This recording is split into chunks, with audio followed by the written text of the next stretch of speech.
നിങ്ങളുടെ favourite shows ഇനി ഒരിക്കലും മിസ്സാവില്ല. ഇപ്പോൾ C5 കാണും നിങ്ങളുടെ ഫേവറേറ്റ് ഷോസ് തികച്ചും സൗജന്യമായി. ഇനി ശാലിനിയാണോ സത്യയുടെ യഥാർത്ഥ അമ്മ? ആണോ? അല്ലെങ്കിൽ നീ അത് തെളിയിക്ക്. അതുവരെ ഇത് അങ്ങനെ തന്നെ ഞാൻ വിശ്വസിക്കൂ. നീ അവളോട് പോയി പറഞ്ഞേക്ക്. ഇങ്ങോട്ട് മാറി നിക്കടി. ഇവള് പറയില്ല അതാരാണെന്നും എന്താണെന്നും. ഇതിനു മുൻപ് നടന്ന കഥകളും ഒക്കെ ഇവൾക്കറിയാം.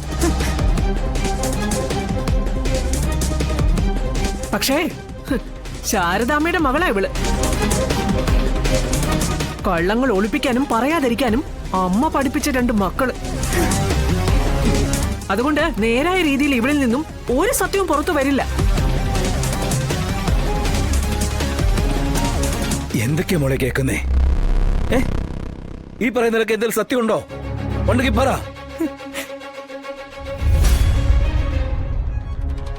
ഈ പറയുന്ന അക്ഷയ എന്ന് പറയുന്ന ആളെ മോക്കറിയോ? ഞാൻ എങ്ങനെയാ ഈശ്വര ഇതിനൊക്കെ മറുപടി പറയുന്നത്? എനിക്കിതിനെ കുറിച്ചൊന്നും അറിയില്ല. എനിക്ക് പറയാനുള്ളത് ഇത്രയേ ഉള്ളൂ. എന്റെ കുഞ്ഞേച്ചി ഒരു തെറ്റുകാരിയല്ല. വിഷ്ണുവേട്ടനെ മാത്രം മനസ്സിൽ കൊണ്ട് കിടക്കുന്ന ഒരു പാവമാ എന്റെ കുഞ്ഞേച്ചി. മറ്റുള്ളവർക്ക് വേണ്ടി എന്റെ കുഞ്ഞേച്ചി ജീവിതം നിർത്തടി. കിട്ടിയതൊന്നും പോരാ നിനക്ക്. നിന്റെ ഒരു കുഞ്ഞേച്ചി. ഇതിന്റെ സത്യാവസ്ഥ ഇന്നല്ലെങ്കിൽ നാളെ ഞാൻ അറിയും. എന്റെ മോനെ വഞ്ചിച്ചോണ്ട് അവന്റെ കൂടെ ജീവിക്കാൻ കച്ചകെട്ടി നിൽക്കല്ലേ നിന്റെ കുഞ്ഞേച്ചി. എനിക്കതൊന്ന് കാണണോടി. സ്വന്തം വീട്ടിലെ ഇത്രയും വലിയ രഹസ്യങ്ങൾ നിനക്ക് അറിയില്ലെന്ന് പറയല്ലേ? ഇപ്പൊ എനിക്ക് മറ്റൊരു കാര്യം കൂടി മനസ്സിലായി. നീയും ചതിക്കുന്നുണ്ട്. നിന്റെ ഉള്ളിലും കള്ളത്തരങ്ങളുണ്ട്. ഇപ്പൊ സത്യയുടെ അച്ഛനെന്ന് പറഞ്ഞു വന്ന പോലെ നാളെ പപ്പിയുടെ അച്ഛനെന്ന് പറഞ്ഞ് ആരെങ്കിലും വരുവോടി?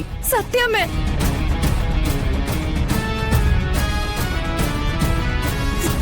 രോഹിതേ, ഇവളെയൊന്നും കുടിച്ച വെള്ളത്തിൽ പോലും വിശ്വസിക്കാൻ പറ്റാത്ത ഇനങ്ങളാ. നീ ഒന്ന് ശ്രദ്ധിച്ചോ. അവിടെ ബൈക്കിലാണ് വന്നതെങ്കിൽ ഇവിടെ ചിലപ്പോ കാറിൽ വന്ന് നിൽക്കും. സത്യമേ. അച്ഛന്റെ നോട്ടമില്ലാത്ത പെൺമക്കളെ ഒറ്റയ്ക്ക് വളർത്തിക്കൊണ്ടുവന്ന ആ തള്ളയുടെ മക്കളല്ലേ? ഇതും ഇതിനപ്പുറം കാണിച്ചെന്നിരിക്കും.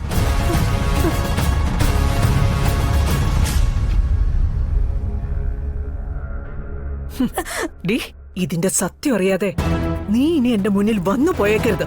സത്യമേ. പോടി.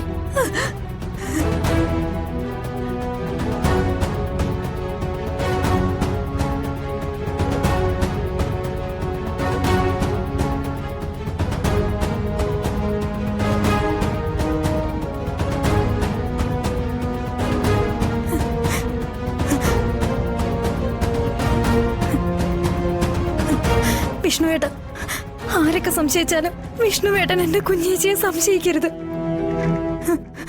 എന്റെ കുഞ്ഞേച്ചി ജീവിക്കുന്നത് തന്നെ വിഷ്ണുവേട്ടന് വേണ്ടിയിട്ടാ.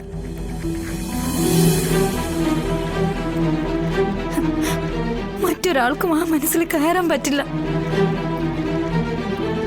ആ മനസ്സ് ഞാൻ അറിഞ്ഞതുപോലെ മറ്റാരും അറിഞ്ഞിട്ടുമില്ല. വിഷ്ണുവേട്ടാ, ഞാൻ വിഷ്ണുവേട്ടന്റെ കാല് പിടിച്ച് പറയാം, എന്റെ കുഞ്ഞേച്ചിയെ വെറുക്കരുത്. വിഷ്ണുവേട്ടൻ വെറുത്താ പിന്നെ എന്റെ കുഞ്ഞേച്ചി ജീവിച്ചിരിക്കില്ല. ശരി ശരി, ഞാൻ എല്ലാം സമ്മതിക്കുന്നു. ഞാൻ നിന്റെ കുഞ്ഞേച്ചിയുടെ പ്രാണം തന്നെയാ. എന്നെ മാത്രമേ നിന്റെ കുഞ്ഞേച്ചി മനസ്സിൽ പ്രതിഷ്ഠിച്ചിട്ടുള്ളൂ. പക്ഷെ ഒരു ചോദ്യം,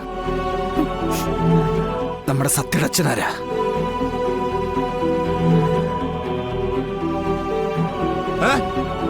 ഇപ്പൊ വന്നവൻ സത്യയുടെ അച്ഛൻ അല്ലെങ്കിൽ പിന്നെ അവൻ ആരാ?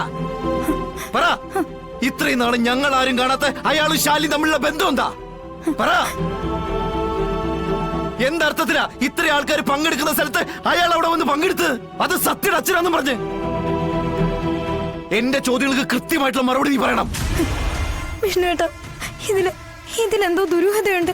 എനിക്കറിയാൻ പറ്റാത്ത എന്തോ. ആ സത്യമാടി ഞാനിപ്പോ പറയാൻ പോകുന്നേ. ആ വന്നവനാ സത്യയുടെ യഥാർത്ഥ അച്ഛൻ.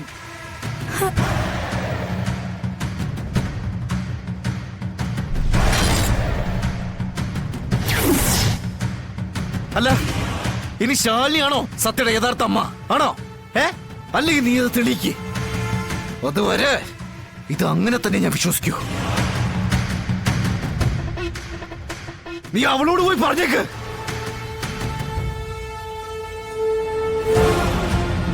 വിഷ്ണുവേട്ടാ,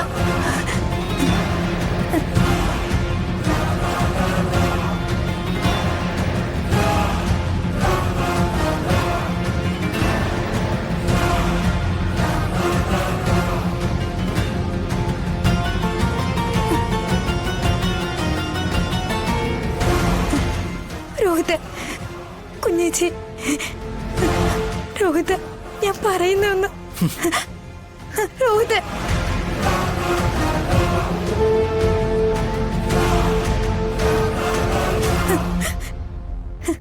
അച്ഛാ, എന്താ അച്ഛാ ഞാനിപ്പോ ചെയ്യാ? എനിക്കറിയില്ല മോളെ.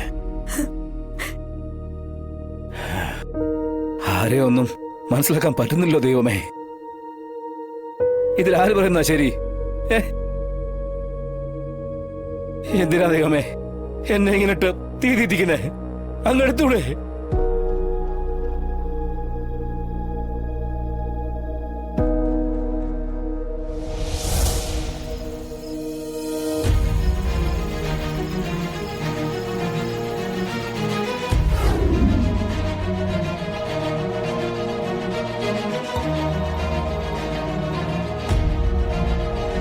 എനിക്ക് മനസ്സിലാവുന്നുണ്ടടി, എന്തൊക്കെയോ കള്ളത്തരങ്ങൾ പറഞ്ഞ് നീ എന്നെ ചതിക്കായിരുന്നു അല്ലേ?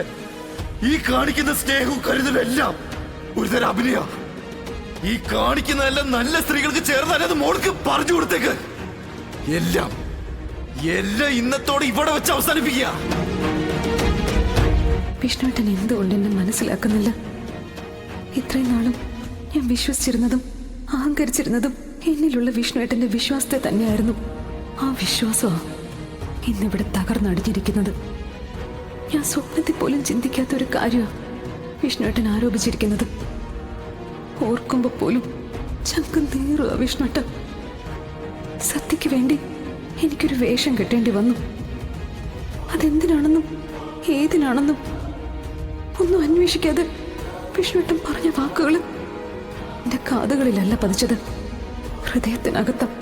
വിഷ്ണുവേട്ടനെ ദൈവത്തെ പോലെ പ്രതിഷ്ഠിച്ചിരിക്കുന്ന എന്റെ ഹൃദയത്തിനകത്ത്. എന്തിനാ വിഷ്ണുവേട്ടൻ എന്നെ ഇങ്ങനെ കരയിക്കുന്നത്? അകന്നിരിക്കുമ്പോഴും നമ്മുടെ രണ്ടുപേരുടെ മനസ്സ് ഒന്നാണെന്ന ഞാൻ ഇതുവരെ കരുതിയിരുന്നു. അതങ്ങനെയല്ലെന്ന് ഈ ഒരൊറ്റ സംഭവത്തോടെ വിഷ്ണുവേട്ടൻ തെളിയിച്ചു. ഡൗൺലോഡ് ചെയ്യൂ C5 ആപ്പ്. കാണൂ എല്ലാ എപ്പിസോഡുകളും സൗജന്യമായി.